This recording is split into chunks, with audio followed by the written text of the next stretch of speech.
Napatanda ka na. Ganda pala ng lyrics mo.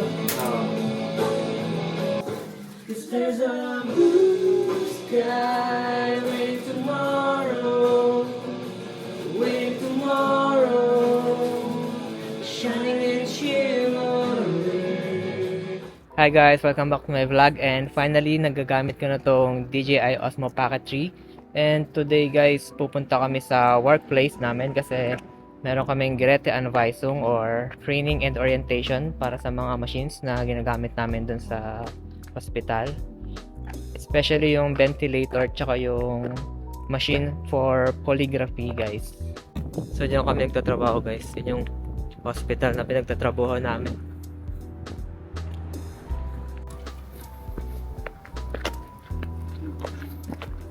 So importante itong training and orientation na to kasi those machines are used for patients with breathing problem tsaka sleep related issues. So kailangan meron kaming understanding on how they work and how to use them properly guys.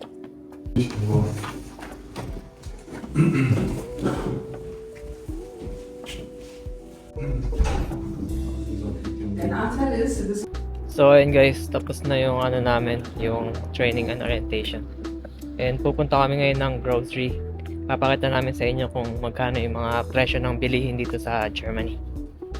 Saging, 1.99 yung bio. Mas mahal yung bio guys kasi organic yun. Itong mga hindi organic, mas mura. Ayan, 1.69 per 1 kilo. Strawberries, yan, 1.89 yung strawberry. Then sibuyas guys, 2 kilos to, ayan, 1.59. Pero yung bio, 500 grams lang guys. Pero 1.11 euro na siya guys. Guys, carrots, 1.09. Kalabasa, naka-sale, pero bio, 1.69 din. Gatas guys, naka-sale yan. 1.11 euro na lang. Sa mga chocolates guys, tulad yan, M&M, naka-sale, 2.29.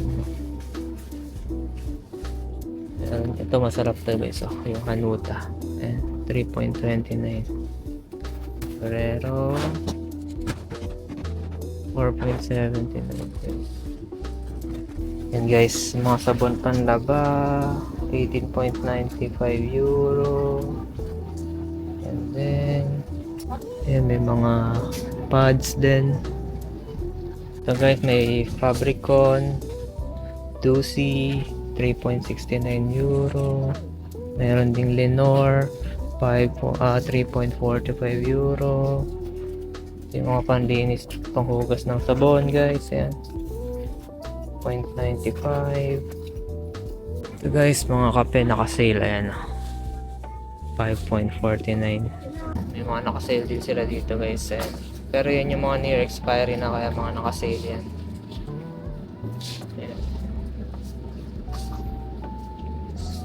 Ito guys, mga beer na nasa beer in can, yan. Yung mga presyo, 0.99. Pero may fund na kasama yan. So, ibig sabihin, 0.99 plus, plus 0.25 na deposit. So guys, mga chichirya, naka-sale, 1.39. Yan. Ito, tortillas, yan, naka-sale, 1.49. Meron ding Pringles, and Pringles, 2.49. Doritos, 1.19. Meron pa ditong Doritos na 2.89. So ito yung binibili namin na sinapay guys, loafers. Ano to? 1.09 euro. Ayan.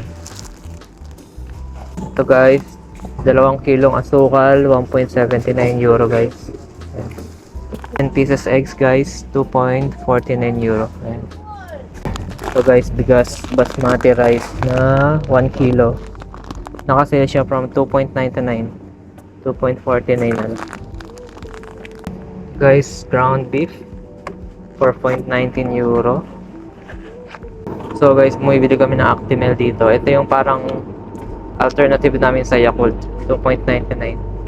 May mga nagtitinda ng Yakult dito guys, kaso mahal.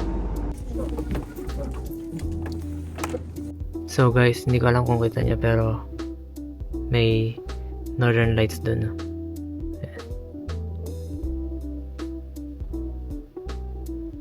Ito guys, pakita ko sa inyo sa cellphone ito. Guys, Northern Lights sa Germany. And let's go.